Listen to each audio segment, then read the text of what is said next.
Have you ever played a game on your Game Boy and noticed that it looked and felt entirely different on another console? Kind of like how Batman Begins looks like this on the PS2, but then it looks like this on the Game Boy Advance. That, of course, is because the Game Boy Advance is nowhere near as powerful as a flippin' PS2. I mean, even Parker over here knew that, and he knows nothing. It has always fascinated me when I see two games with the same name look drastically different on different consoles. So that kind of inspired me to implement a new segment on the show called Game X Game. Please note, the goal of this segment is to not point out console exclusives. The point of the segment is to highlight drastic differences. It can be differences like my Batman Begin example, or it can be like today's example. Because today on Loot and Junk Media, we're going to be taking a look at the Sims Bustin Out for the home console and compare it to the Game Boy Advance version. Right off the bat, I will say that the GBA version is an entirely different game in comparison to the home console. But I won't spoil too much of my comparison. I sort of want you all to watch the entire video. So without further delay, let's press Shift Control Alt C, type in Rosebud, and begin.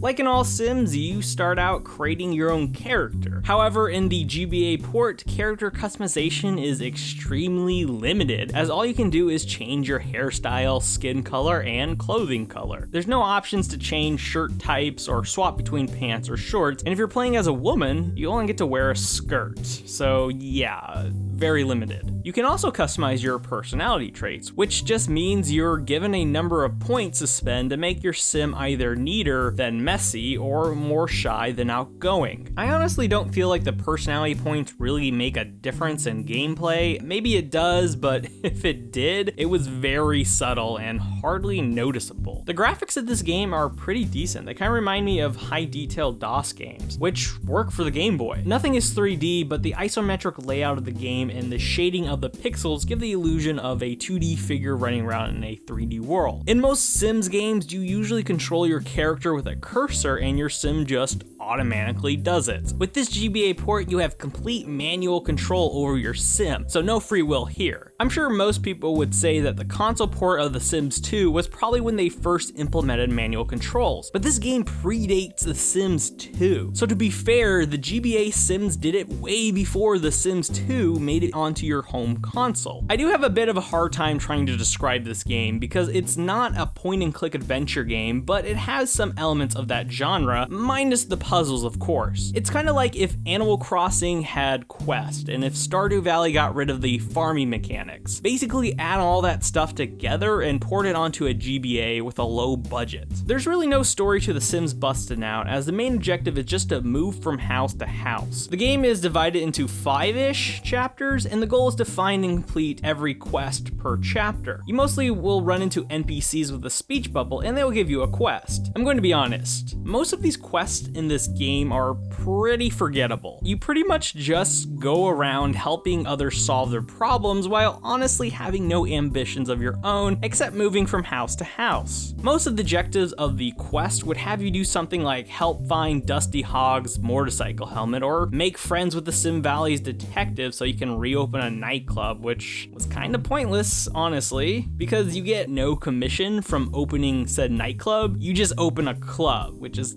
kind of lame. My favorite quest would have to be answering this ghost riddles in order to jack his stuff. Jesus, this guy is terrifying to look at. Although to be fair, his riddles are more of puns than riddles. Like, he asked you, how many sides do a circle have? The answer is 2 because it has an inside and an outside. Get it? Sides. I guess you could say that's a riddle. I don't know. What do you guys think? Is that what you guys would consider a riddle? Another quote-unquote riddle is he asked you how many letters are in the alphabet. It's a bit obvious he isn't talking about your ABCs, but how many letters are in the phrase, the alphabet. As you can see, it's in bold. Yeah, real good brain teaser there, pal. Getting to this quest is kind of interesting, as in order to answer the ghost riddle, you first have to make sure your logic skill level is set at 4 or higher. Then you have to navigate the sewers, climb up to where the haunted mansion lies. You then have to pick the lock of the gate and confront him to start the riddles. I like this mission just because of how different it was from all the other fetch quests in this game. The reward for this mission is actually pretty cool. You can take all his stuff and sell them or keep them. Hey, that's a cool man eating plants. I wonder if it actually, yep,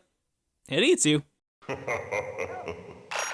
In this version of The Sims Bustin' Out, you really don't have a stable career like you would in a normal mainline sim game. Instead, you make your money by playing a mountain of minigames. Minigames are unlockable via quests. Some of my favorite minigames include the fishing minigame, which is just casting and reeling. So like real fishing, I guess. It's not too much of a challenge, as all you do is spam a button, but it's pretty relaxing. I also like this pizza minigame, even though I suck at it. God, that virtual pizza starting to look way too appetizing. It's fun because you have to launch a pizza into the air and collect one topping per slice. You then rotate the cursor around the pizza slices and repeat. Then there's this lawn mowing minigame, which for some odd reason reminds me of the lawn mowing side job in the game Bully. You basically just mow lawns and avoid rose beds. It's the easiest out of all the minigames to probably farm some good money. The interesting part about these minigames is that they can only be accessible during a certain time of the day, which means you can't just spam all the minigames in one day at any time. In order to earn promotions in these games, you have to earn a certain number of money per game, and you have to upgrade your skill levels as well. Skills include things like creativity, body, mechanics, etc, etc, etc. Pretty much the basic skill set you would see in any sim game. Of course, you don't have to earn any promotion in any job unless you're assigned via quest, but it's best to max out the promotion level for each minigame just because it would be easier to farm money. And believe me, you'll need money because you still gotta pay your bills. I'm sure you've noticed this by now, and yeah, this game is open world. It's cool to see that this game predates the open world mechanics of The Sims 3. The open world isn't as good as The Sims 3, obviously, given that this is a Game Boy Advance port, but the game offers different locations to explore, like shops and even restaurants to eat at. The world is small, but kind of fun to explore, as you can see there's little bits of activities your sim can indulge in. You can get attacked by a chicken though, so. Fun fact, this chicken, also known as the Velocirooster,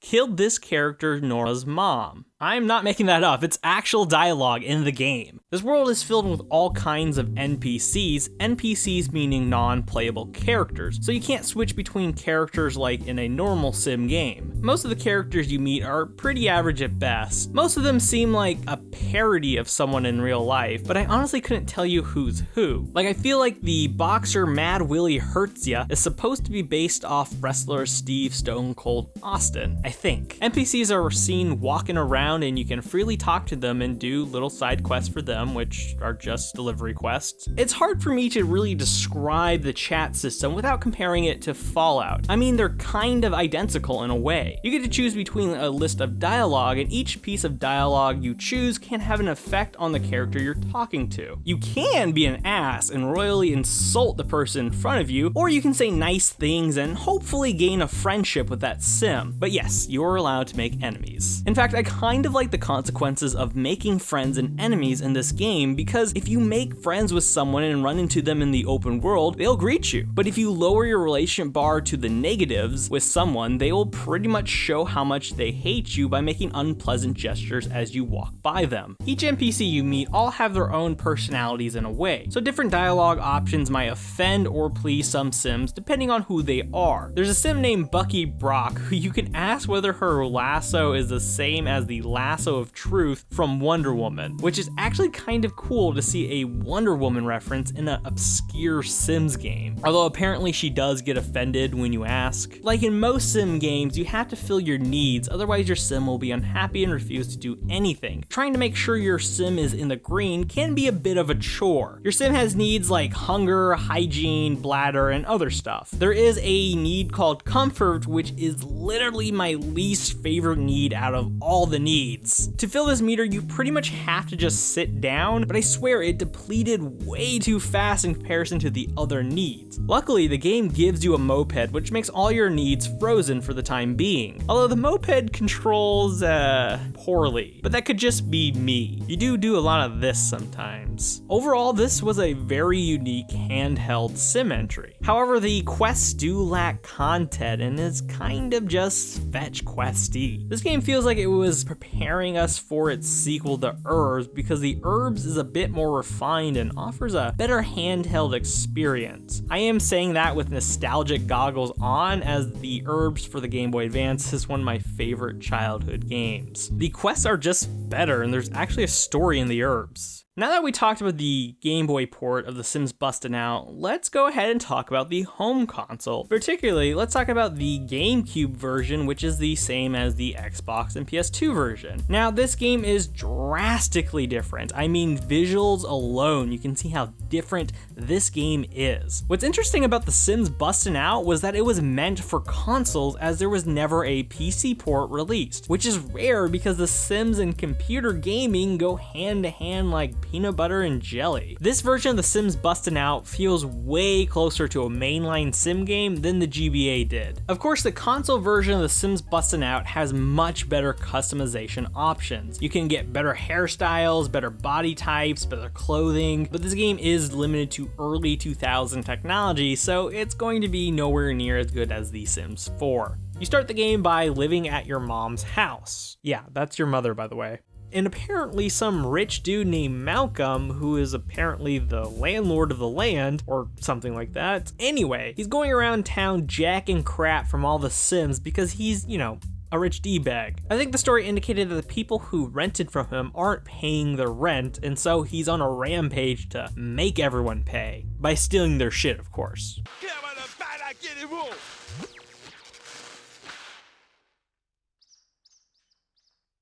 So yeah, this game kinda has a story to it. Your mission is to go from place to place to help different properties and businesses to re-buy back their stuff, and also help fix up their place so that it can be either a functional business again or just look nicer. Because in good old-fashioned video game logic, it's up to you to do the job that other people should be doing, but just don't want to. It's not anywhere close to being an open world game like the GBA version, but the loading screen when you're driving your vehicle from location to location does give the illusion that the world is all connected and not hidden behind a loading screen, which is kinda cool to look at. What stuck out to me is the fact that your Sims can have different vehicles. You can drive around in this moped, which was also included in the GBA port, or you can trade your car in for something retro, or even a limo with a hot tub. Each location you move into has a special themed goal you have to complete. Like when you move into the gym, you have to help the owners recruit about 4 Sims to apply for membership, which is pretty easy. All you have to do is throw a party and make some friends and ask them to join the gym. Most of the special themed goals are kind of repetitive in the sense that all of them require you to throw a party and do a certain task when you're hosting this party. Other goals would be something like buying furniture or things that are worth over thousands of dollars. Some goals would even ask you to go over to someone's house and fart in their face, because that's the type of comedy you'll find in this game. Goals will unlock things like new kitchen equipment or even more vehicles. What's cool about these goals is that most of them are pretty optional. I mean, if you're someone who wants to complete them all, then go right ahead. But you don't actually have to complete all the goals in order to win the game. Now, careers are probably the most interesting part about this game. You actually can flip-flop between all the career choices. In fact, it's encouraged to do so, meaning you don't have to choose the jock path and stick with it throughout the game. You actually can flip to being a movie star or professional criminal. And what's cool about the different career paths is that different promotions for each path can unlock different locations to live and visit. For example, if you get 2 promotions as a jock, you can move into that gym I talked about. But if you were to get 2 promotions into something like the military career, you can move into a science lab. If you want to unlock all locations, you pretty much have to make it your mission to get all promotions in all the different career paths. Which again, the game encourages you to do so, as you don't just unlock locations, but you can unlock some pretty cool items as well. To get promoted, you pretty much just have to upgrade your skill skill levels. You have skills like cooking, mechanics, creativity, etc, etc, etc. Some jobs require you to be at something like a level 2 in creativity, and some jobs might require you to have 2 friends, because you know, the only way to get promoted at a job is to be popular. You actually can unlock different characters to meet depending on which career you chose, which kind of makes sense because your social circle sometimes does depend on which job or career interest you're into. Unlike in the GBA, in this version of the game you actually can control more than one sim. As you move from location to location, you'll be able to control your roommates. They don't really have any ambitions or goals, to be honest, nor can they really help you with your own goals. They mainly feel tacked on just to increase a bit of difficulty with the player. You can control these sims, or you can do what I usually do and just forget about them, because honestly, who cares?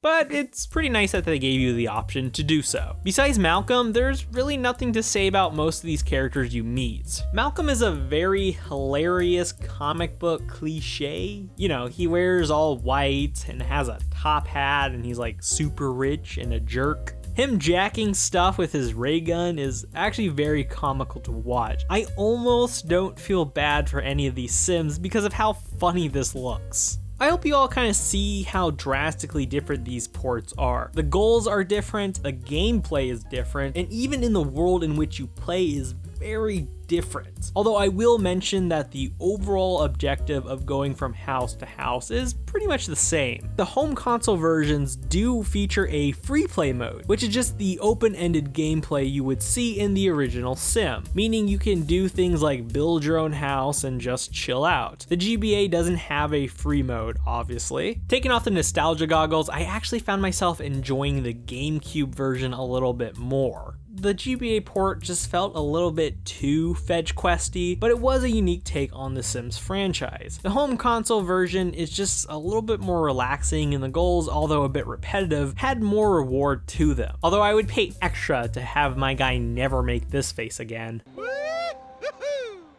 Seriously, what is up with these god-awful facial expressions? Ew. Thanks as always for sticking around until the end. I hope this video was of some interest to you, and I hope you enjoyed it. I hope you got a taste of what this segment is going to be about, because I plan on doing more videos where I take a look at games with different versions and compare them to one another. I have some titles in mind for the GameX Game session on my show, but if you have any idea of games that feature different versions of itself from console to console, let me know in the comments so I can research and play those games and hopefully feature them on my show. As always, I appreciate any feedback in general, so sound off in the comments on your thoughts and opinions. And let me know if you have any nostalgia for any of these games, particularly the GBA version. I've never really seen or met anyone actually talk about this game, so I'm kind of curious if anyone has any stories or memories about this particular port of The Sims. Anyway, I think it's time to wrap up this video. I hope you guys enjoyed it, and I hope you'll watch my next video, which is in the works. So stay tuned for that. As always, have a good one, folks, and remember to fill up those need meters, because there's no cheat codes in the real world.